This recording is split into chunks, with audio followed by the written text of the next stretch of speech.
우리 자분들에게 다시 한번 축복할까요? 예수님을 따르는 사람이 되십시오. 아멘이십니까? 오늘 말씀을 준비하면서 가장 힘든 것은 저였다고 생각합니다. 저에게 주시는 말씀이라고 생각하니까 말씀의 무게가 좀 무겁더라고요. 여러분, 오늘 말씀이 좀 무거울 수 있습니다. 하지만 그 말씀 속에서 우리가 가야 할 길을 함께 찾아가는 우리 모두가 될 수 있기를 주님의 이름으로 축복합니다. 여러분, 마음의 예배라는 찬양을 아십니까? 이 마음의 예배라는 찬양은 매트 레드먼이라는 사람이 The Heart of Worship이라는 찬양을 작곡했는데 그 곡을 번역한 곡입니다. 이 마음의 예배라는 찬양의 가사가 이렇습니다. 찬양의 열기 모두 끝나면 주 앞에 나와 더욱 진실한 예배 드리네. 주님을 향한 노래 이상의 노래, 내 마음 깊은 곳에 주님께 원하신 것, 화려한 음악보다 뜻없는 열정보다 중심을 원하시죠. 주님께 드릴 마음의 예배, 주님을 위한, 주님을 향한 노래. 중심을 잃은 예배 내려놓고 이제 나 돌아와 주님만 예배해요. 저는 처음 이 찬양을 영어로 알게 되었습니다. 영어가 좋지는 않지만 제가 사실은 이 찬양을 들을 때 I'm coming back to the heart of worship and it's all about you. It's all about you, Jesus. I'm sorry, Lord, for the things I've made it. When it's all about you, it's all about you, Jesus. 이 후렴 부분의 가사 속에서 저는 굉장히 예배에 대한 제 중심을 돌아봤던 것을 기억하고 있습니다. 매튜 레드먼이라는 사람이 예배가 끝났습니다. 화려한 예배, 악기의 모든 것들도 끝났고 예배를 준비했던 그 모든 화려함이 멈춰지고 나서 다시 그를 부르시는 하나님을 만나고 고요한 예배당에서 홀로 예배하며 이 곡을 작곡했다고 합니다. 예배를 도울 수 있는 악기도 없고 예배를 준비해주는 그 누군가도 없습니다. 하지만 하나님이 그를 부르시고 그가 주님 앞에 반응하며 마음의 중심으로 부르시는 하나님 앞으로 나아가며 이 곡을 작곡하였다고 합니다. 그래서 이 찬양을 부르는 많은 사람들이 다시 우리의 예배를, 다시 하나님을 향한 우리의 중심을 돌아보게 되었다는 많은 고백을 듣게 되었습니다. 지난 몇 주 동안 우리는 교회에 대한 이야기를 나누고 있습니다. 여전히 제 마음 가운데 깊은 고민과 생각은 진정으로 주님이 원하시는 교회의 모습, 하나님이 꿈꾸시고 계획하신 교회의 모습은 어떤 모습일까? 그리고 우리 사랑교회는 그 하나님이 꿈꾸시고 계획하시는 교회에 얼마나 많이 가까이 다가가고 있을까? 사랑하는 여러분, 정말로 간절히 바라고 기도하는 것, 우리 사랑교회가 또 앞으로 써갈 40년의 사랑교회의 이야기, 여러분과 함께 써가는 그 사랑교회의 이야기가 하나님이 꿈꾸시는 그 교회로 한 걸음 한 걸음 더 나아갈 수 있기를 간절히 소원합니다. 사랑교회가 저와 여러분과 함께 날마다 예수 그리스도의 십자가에 반응하며 그분을 따라 살아가게 될 때에 사랑교회는요, 이 땅에 하나님 나라를 보여줄 수 있는 모델하우스가 될 것이라고 저는 확신합니다. 매일매일 우리가 십자가와 예수 그리스도 앞에 반응하며 나아갈 때에 정말로 이 땅에 빛과 소금이라고 우리에게 말씀해 주신 그 정체성을 잃지 않고 그 빛된 삶, 그 소금의 삶을 살아내는 교회가 우리 사랑교회 될 줄로 믿습니다. 그랬더니요, 그런 교회가 되려면 제가 먼저 제 설교는 이 강단에서 끝나는 것이 아니라 여러분, 이 강단에서 시작된다는 것을 다시 마음에 새기게 됩니다. 오늘 제 이 설교는 제가 이 설교를 하고 설교가 끝난 것이 아니라 이 설교에서부터 저의 설교는 다시 시작되는 줄로 믿습니다. 여러분의 예배도 이 예배당에서 끝나는 것이 아니라 이 예배당에서 여러분의 예배가 다시 시작될 수 있기를 주님의 이름으로 축복합니다. 그래서 이 예배당을 나아갈 때 여러분이 정말로 하나님의 빛된 자, 하나님의 소금된 자, 예수 그리스도 앞에 부끄럽지 않은 신앙인의 삶을 살아가게 될 때 우리 사랑교회는 이 땅 가운데 하나님이 꿈꾸시는 그 교회, 하나님이 기대하시고 바라시는 그 교회의 모습들을 회복하며 나아가게 될 줄로 믿습니다. 왜 이것이 중요하냐면 오늘 본문의 배경의 이야기가 그렇기 때문입니다. 여러분 오늘 본문 앞에 보면 여러분도 잘 아시는 내용, 이미 제가 한번 설교한 본문의 내용을 소개하고 있습니다. 예수님은요, 자신을 따르는 제자들에게 사람들이 자신을 누구냐라고 묻고 있습니다. 마태복음 16장 14절 말씀 함께 읽겠습니다. 시작. 제자들이 대답하였다. 세례자 요한이라고 하는 사람들도 있고 엘리야라고 하는 사람들도 있고 예레미야나 예언자들 가운데 한 분이라고 하는 사람들도 있습니다. 여러분이 제자들의 대답을 듣고 예수님이 제자들에게 다시 한번 물으십니다. 그렇다면 너희들은 나를 누구라고 하느냐? 그 예수님의 질문 앞에 베드로가요, 제자들을 대표하여서 이렇게 말씀합니다. 함께 읽겠습니다. 시작. 시몬 베드로가 대답하였다. 선생님은 살아계신 하나님의 아들 그리스도십니다. 다시 한번 읽을까요? 시작. 시몬 베드로가 대답하였다. 선생님은 살아계신 하나님의 아들 그리스도십니다. 아멘이십니까? 예수 그리스도가 이 고백을 받으시고 마음 가운데 깊은 감동과 울림이 있었고 이 고백 위에 이런 약속을 하십니다. 마태복음 16장 17절부터 18절입니다. 함께 읽겠습니다. 예수께서 그에게 말씀하셨다. 시몬 바요나야, 너는 복이 있다. 너에게 이것을 알려주시는 분은 사람이 아니라 하늘에 계신 나의 아버지시다. 나도 너에게 말한다. 너는 베드로다. 나는 이 반석 위에다가 내 교회를 세우겠다. 죽음의 문들이 그것을 이기지 못할 것이다. 할렐루야. 그래서 이 땅의 이 고백 위에 이 믿음을 가진 사람들과 함께 예수 그리스도는 교회를 세우셨습니다. 베드로를 반석이라 하시고 그의 믿음의 고백 위에 교회를 세우겠다고 약속하셨습니다. 그래서 이 고백을 마음으로 믿어 입으로 시인하여 여러분 예수를 따라가기로 결단하고 예수 그리스도가 나의 구주 되심과 나의 주권자 되심을 인정하는 모든 사람들의 모임을 통하여서 하나님은 교회를 만드셨습니다. 할렐루야. 그래서 그 교회를 다니는 사람들, 예수 그리스도를 따르는 사람들을 세상 사람들은 뭐라고 말합니까? 그리스도인이라고 말합니다. 이 그리스도인이라는 말이 어디서 왔습니까? 사도행전 11장 26절에 보면 함께 읽겠습니다. 시작. 그를 만나 안디옥으로 데려왔다. 두 사람은 1년 동안 줄곧 거기에 머물면서 교회에서 모임을 가지고 많은 사람을 가르쳤다. 제자들은 안디옥에서 처음으로 그리스도인이라고 불리었다라고 이야기하고 있습니다. 이 당시 바울은 다소에 머물고 있었습니다. 다소에 머물고 있는 바울에게 여러분 바나바가 찾아가서 바울을 초대하여서 안디옥 교회를 함께 공동 목회를 합니다. 여러분 초대교회부터 팀 사역을 감당했던 것입니다. 바울과 바나바가 함께. 여러분 성령 안에서 하나 되다 보니까요 그 교회는 잘 될 수밖에 없습니다. 하나님이 수많은 사람들을 보내주셨고 그들의 삶의 모습을 세상 사람들이 보고 그들을 누구라고 칭하였다고요? 그리스도인이라 칭하였습니다. 내가 그리스도인이라고 말한 것이 아니라 사람들이 그들을 뭐라고 불렀다고요? 여러분 이게 중요합니다. 내가 교회 다니는 사람입니다. 내가 그리스도인이라고 말하는 것이 아니라 주변 사람들이 여러분을 보고 당신은 혹시 예수 믿으십니까? 당신은 교회 다니십니까? 여러분 이런 말이 나오게 될 때 우리가 그리스도를 따라가고 있는 사람임을 확인받을 수 있다는 사실을 꼭 기억하실 수 있기를 주님의 이름으로 축복합니다. 그래서 교회를 구성하고 있는 성도, 교회를 다니고 있는 사람들을 세상 사람들은 그리스도인이라고 합니다. 근데 여러분 이 그리스도인이라는 표현은요 성경에 3번 정도밖에 등장하지 않습니다.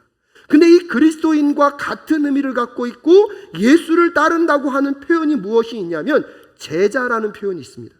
이 제자라는 표현은요 그리스도인들보다 훨씬 더 많이 사용되고 있습니다. 그런 점에서 여러분께 다시 한번 말씀드립니다. 여러분 오늘 베드로가 주는 그리스도시요 살아계신 하나님의 아들입니다. 그 고백을 하고 예수를 따르고자 모인 사람들을 교회 공동체라고 말하고요. 교회 공동체로 모인 그들을 세상 사람들이 뭐라 그랬다고요? 그리스도인이라.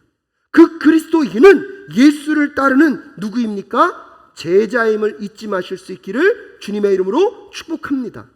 그래서 여러분, 이 그리스도인과 그리스도의 제자, 예수님의 제자라는 말은요, 예수님과의 관계를 내포함과 동시에 말뿐이 아니라 삶의 모든 영역에서 누구를 따르는 자입니까?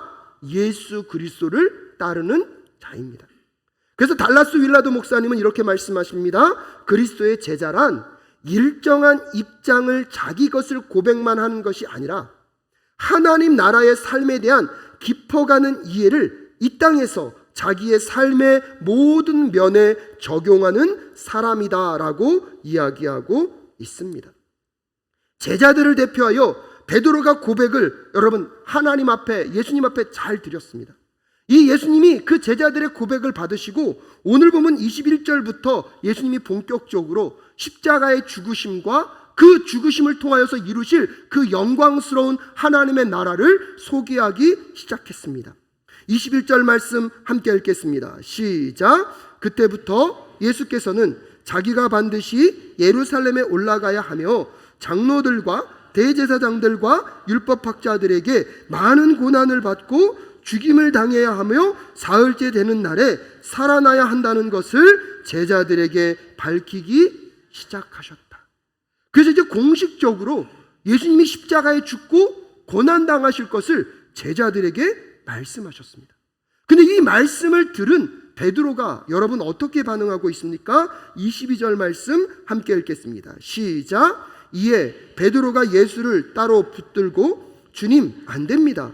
절대로 이런 일이 주님께 일어나서는 안 됩니다 하고 말하면서 예수님께 어떻게 했다고요? 근데 여러분 앞에서는요, 예수님 누구시라고요? 그리스도라고. 입술로는 그리스도라고.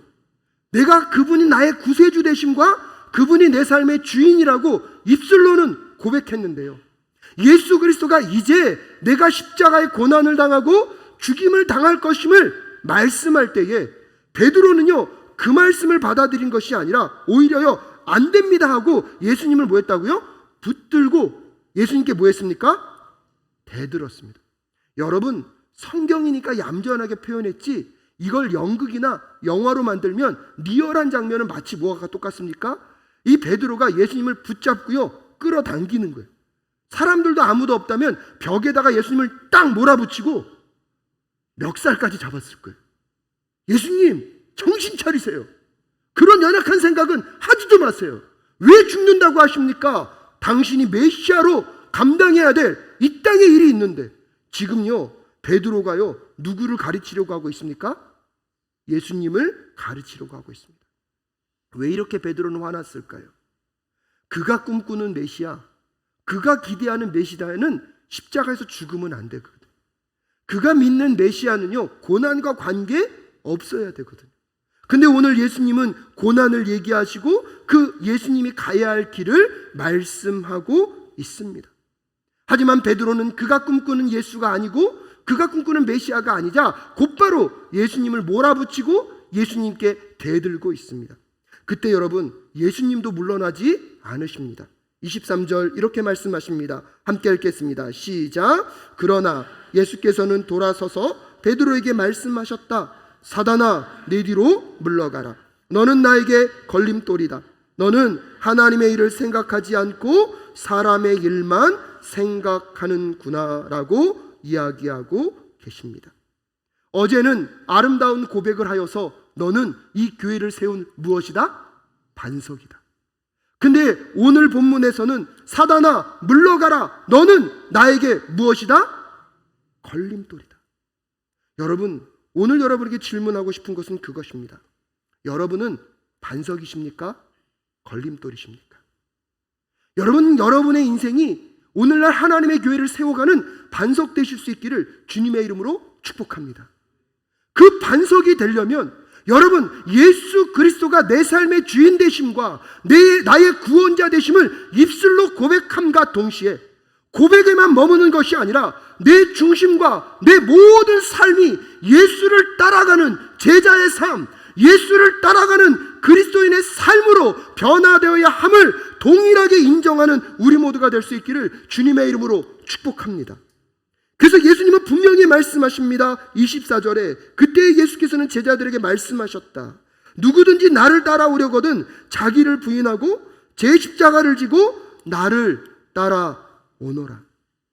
입술의 고백은 있지만 자기 부인이 없는, 입술의 고백은 있지만 예수를 따라가는 삶이 없는, 그 삶의 고백이 없는 여러분, 입술의 고백은 교회의 반석이 아니라 걸림돌이 될 수 있다는 사실을 여러분과 저는 다시 철저하게 말씀 앞에서 돌아보아야 할 줄로 믿습니다. 자기 부인은 내 삶을 온전히 예수 그리스도로 채워지도록 방해하는 모든 것들을 내려놓는 것입니다. 나의 죄된 관성의 그 습관, 예수를 향하고자 하는 내 마음을 방해하는 세상의 그 모든 유혹들, 오늘도 예수의 말씀 앞에 내 뜻과 내 마음을 굴복시켜야 하지만 그러지 못하게 하는 나의 자존심, 내 마음의 감정, 내 마음의 상처, 그 모든 것들이 부인되어지는 그 현장 속에 우리는 예수를 따라갈 수 있다는 사실을 다시 한번 철저하게 깨달을 수 있기를 간절히 부탁드립니다. 자기 부인의 핵심은 여러분, 그리고 십자가를 진다는 것은 고난과 어려움을 당하는 것이 아니라 내 삶의 가장 중요한 최우선순위에 오직 예수 그리스도만이 자리하는 것, 내가 원하고 바라는 예수를 따라가는 것이 아니라 나를 새롭게 창조하시고 나를 온전히 하나님의 형상되도록 만들어 가실 그 예수 그리스도께 내 자신을 내어놓는 것임을 잊지 않는 이 시간 되실 수 있기를 주님의 이름으로 축복합니다. 존 스토트 목사님은 이렇게 말씀하십니다. 우리가 그리스도인이라고 주장한다면 우리는 그리스도처럼 되어야 한다. 다시 기억하십시오. 우리가 그리스도인이라고 주장한다면 우리는 그리스도처럼 되어야 한다. 여러분, 너무나 부담스러운 말씀 아닙니까? 그럼에도 불구하고 우리가 하나님의 교회라고 정말로 믿는다면, 예수를 마음 가운데 영접하여 구원받은 하나님의 백성이고 우리가 그리스도인이며 여러분 예수를 믿어서 예수를 따라가야 하는 그 제자임을 정말로 믿는다면 여러분, 우리는 오늘도 우리의 자신을 부인하고 우리에게 맡겨진 십자가를 지고 예수를 따라 여러분 예수님처럼 되어져 가야 함을 잊지 않는 우리 모두가 될 수 있기를 주님의 이름으로 축복합니다. 그래서 여러분, 자기 부인의 현장 속에서 내 십자가를 지고 따라간다는 그 속에서 여러분, 잔스토스 목사님께서는 우리가 집중해야 될 5가지를 도전하고 계십니다. 정말로 우리의 삶에 자기 부인이 이루어지고 그 다음에 우리가 예수를 따라가고 있다면 우리의 삶은요 예수를 닮아가게 돼 있고, 우리가 그리스도인이라고 주장하고 있다면 누구처럼 되어야 된다고요? 그리스도처럼 되어야 되는데, 그 그리스도처럼 되어야 된다는 것은 우리가 누구를 닮아가는 것입니까? 예수 그리스도를 닮아가는 것입니다. 그 예수 그리스도를 닮아가기 위하여서 5가지에 집중하라고 잔스토스 목사님께서 우리에게 도전하십니다. 첫 번째는요, 예수님을 따르는 제자라면, 그리스도인이라면 성육신하신 그리스도를 닮아가야 합니다. 그 하나님의 영광의 보좌를 버리시고 우리에게 그의 사랑을 보여주기 위하여서 우리와 눈높이를 맞추셨던 그 눈높이의 사랑, 여러분 친히 인간의 몸을 입고 이 땅 가운데 오셔서 여러분 죽기까지 사랑하셨던 그 성육신적 삶을 우리도 닮아가는 그리스도인이 되기를 간절히 소원합니다. 두 번째는요, 예수님을 따르는 제자라면 섬김의 삶을 사신 그리스도를 닮아가야 한다는 것입니다. 십자가에서 죽기 전에 제자들의 발을 먼저 친히 씻기심으로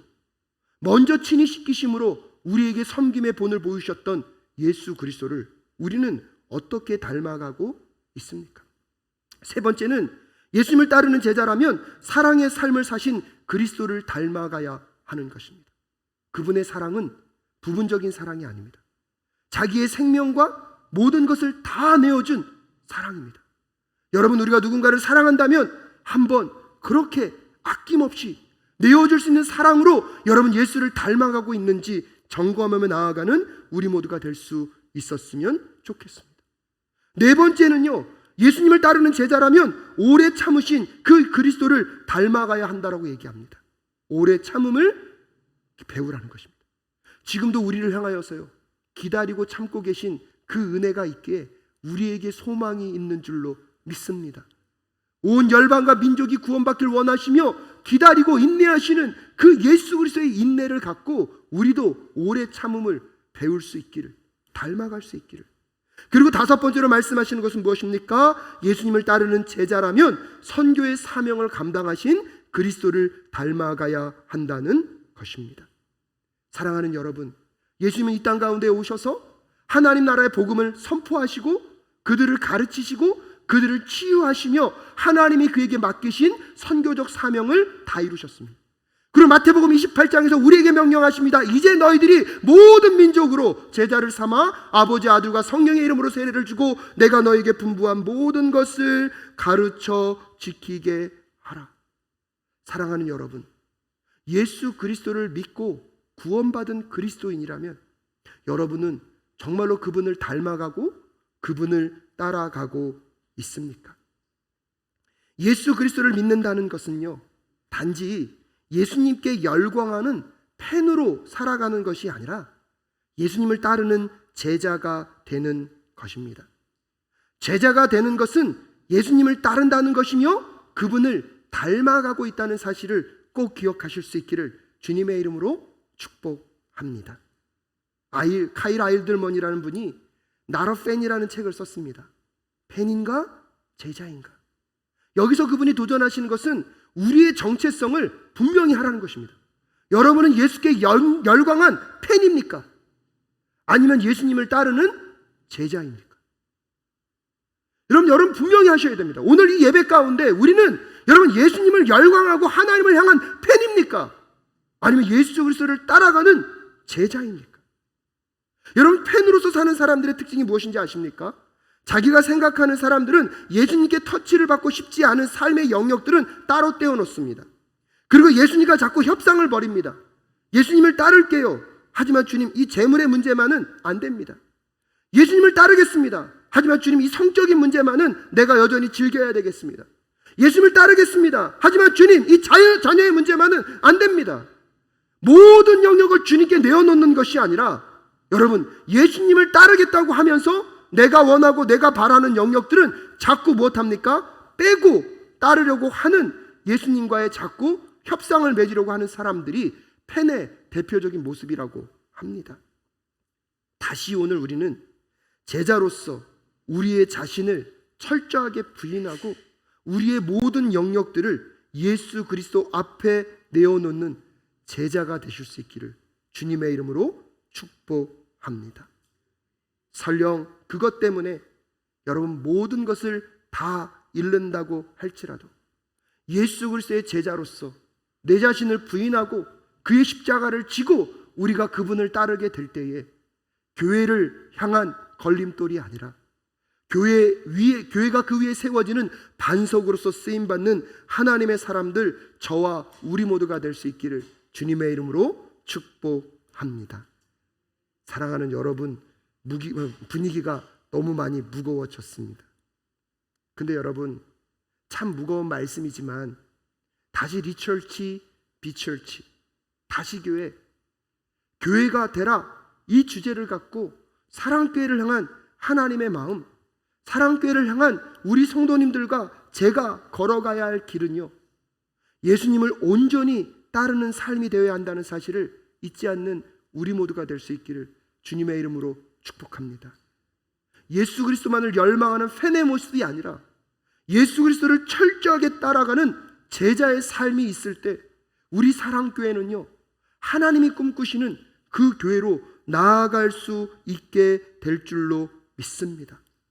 그래서 날마다 자기를 부인하고 우리에게 맡기신 삶의 자리에 그 십자가를 지고, 여러분 아까 말씀드렸던 그 성육신의 예수 그리스도, 섬김의 본을 보여주셨고 사랑의 본을 보여주셨고 오래 참음의 본을 보여주셨고 무엇보다 선교의 본을 보여주신 예수 그리스도를 닮아가는 우리 모두가 될 수 있기를 주님의 이름으로 축복합니다. 그래서 우리가 날마다 살아갈 때마다 우리의 모습 속에 예수 그리스도가 나타나고 예수를 닮은 모습이 세상 사람들에게 감동을 줄 수 있는 우리 사랑교회가 될 수 있기를 주님의 이름으로 축복합니다. 근데 여러분, 이 삶을 가려면 쉬울까요? 어려울까요? 가시밭길일까요? 고속도로일까요?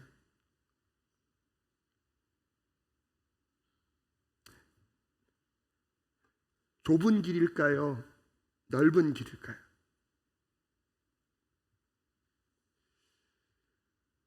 성도님들의 삶이 얼마나 힘든지 알고 있습니다. 이 강단에서 이런 얘기를 한다는 것이 솔직히 부담됩니다. 하지만 여러분, 교회가 진정한 그리스도인으로 가득 차가 될 때에 여러분의 삶에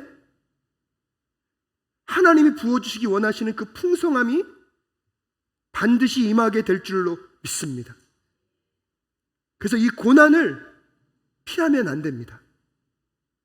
예수님이 우리를 구원하기 위하여서 십자가에서 당하신 고난과 고통과 아픔은요, 예수님도 감당하기 쉽지 않았던 문제입니다.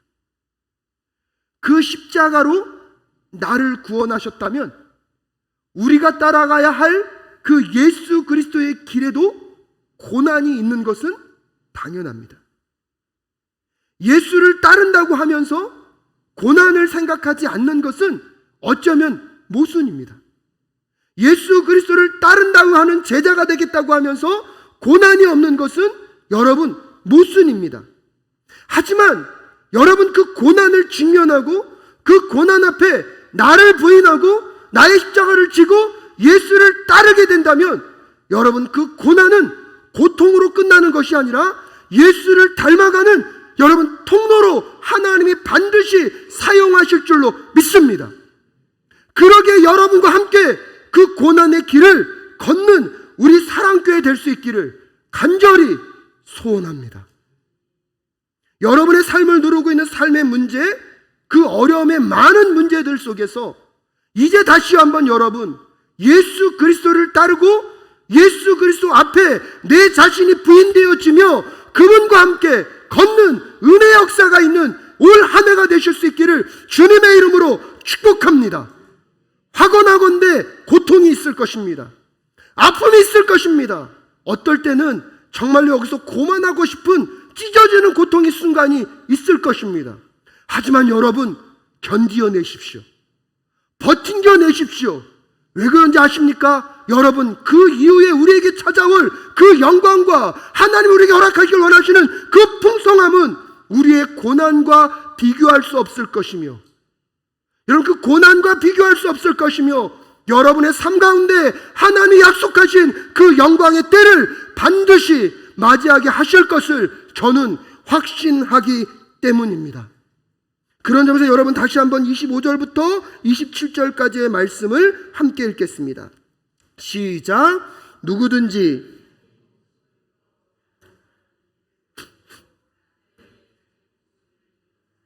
찾을 것이다. 사람이 온 세상을 얻고도 제 목숨을 잃으면 무슨 이득이 있겠느냐? 또 사람이 제 목숨을 되찾는 대가로 무엇을 내놓겠느냐?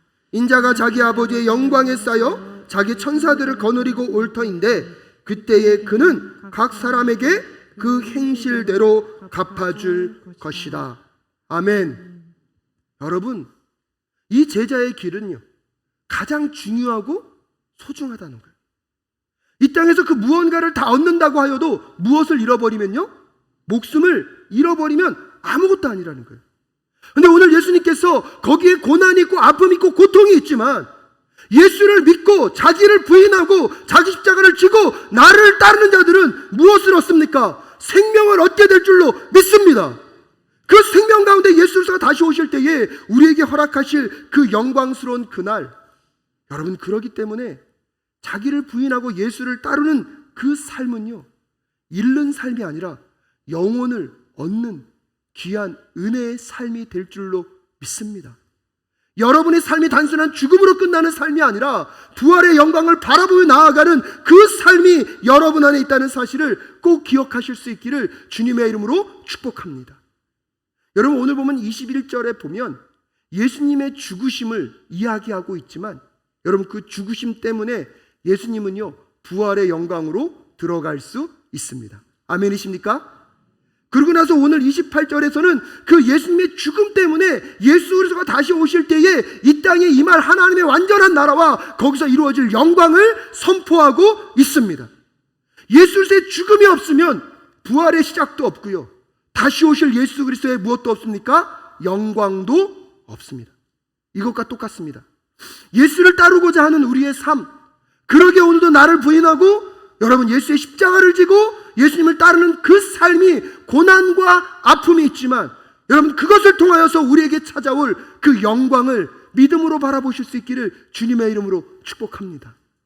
그 마지막 그날에 예수 그리스도와 함께 참여할 그 영광이 여러분의 삶 가운데 놓여있다는 사실을 꼭 잊지 않고 살아가는 우리 모두가 될 수 있기를 주님의 이름으로 축복합니다. 그런데 여러분, 이 삶을 우리가 소원하고 원하지만 우리의 힘만으로 될까요? 안 될까요? 안 됩니다. 그래서 여러분, 하나님이 우리에게 성령 하나님을 보내주셨어요.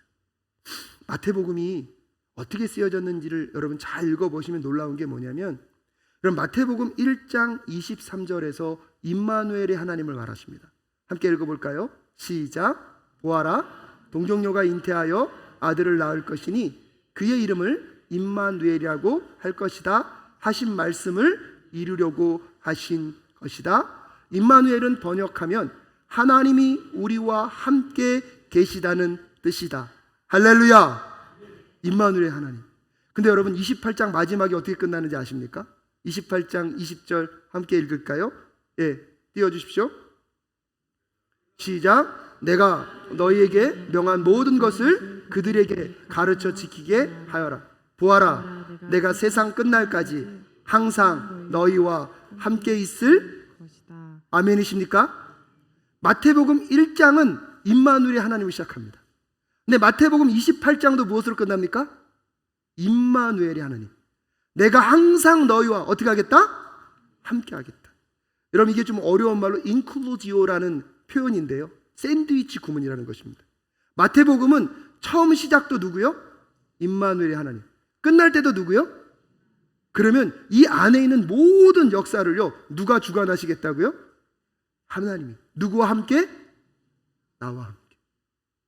마태복음 5장에서 너희는 세상의 빛과 소금이다 정체성을 말하시고, 28장의 지상대명령을 이룰 수 있는 사람으로 만들어 가시는 분은 누구이십니까?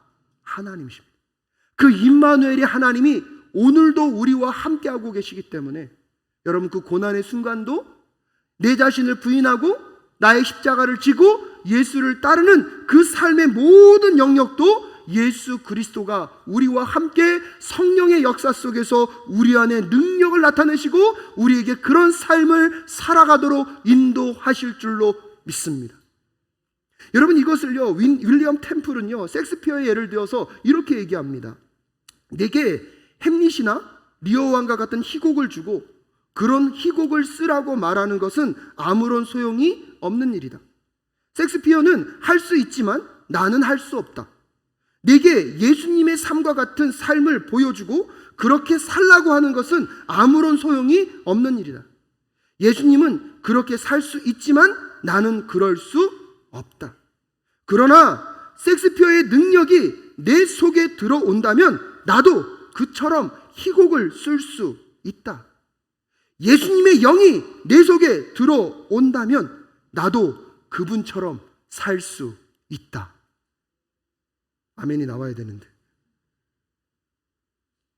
여러분, 우리 사랑교회가 세상에서 괜찮은 교회가 아니라 하나님께서 꿈꾸시고 하나님께서 계획하신 교회가 될 수 있기를 간절히 소원합니다. 그러려면 교회를 구성하는 우리 사랑교회 성도 한 사람 한 사람이 그리스도인이라면 누구처럼요? 그리스도처럼 되어야 하고요. 예수님의 제자라면 예수님을 따르는, 오늘도 내 자신을 부인하고 내 속에 예수 그리스도로 가득 채워서 우리의 성품이 예수님을 닮아가고 우리의 인격이 예수님을 드러내고 우리의 외형도 예수님을 닮아갈 수 있는 그런 교회 될 수 있기를 간절히 소원합니다. 그 삶의 영역 속에 찾아오는 고난과 아픔과 슬픔이 있지만 여러분, 그것은 단순한 고통이 아니라 그 고난을 통하여서 여러분들을 예수 닮아가게 하실 하나님의 축복의 도구인 줄로 믿습니다. 그 과정의 끝에서 여러분을 영광스럽게 맞이하실 것이며 그 영광의 그날을 함께 맞이하실 예수 그리스도를 바라보는 우리 모두가 될 수 있기를 주님의 이름으로 축복합니다. 우리의 능력대로, 우리의 힘대로 되지 않지만 우리 안에 예수 그리스도를 허락하여 주시고 성령께서 오늘도 우리와 동행하여 주셔서 우리로 예수를 따르며 예수를 닮아가게 하실 그 하나님과 함께 걷는 우리 사랑교회 모든 성도들 되실 수 있기를 간절히 소원합니다.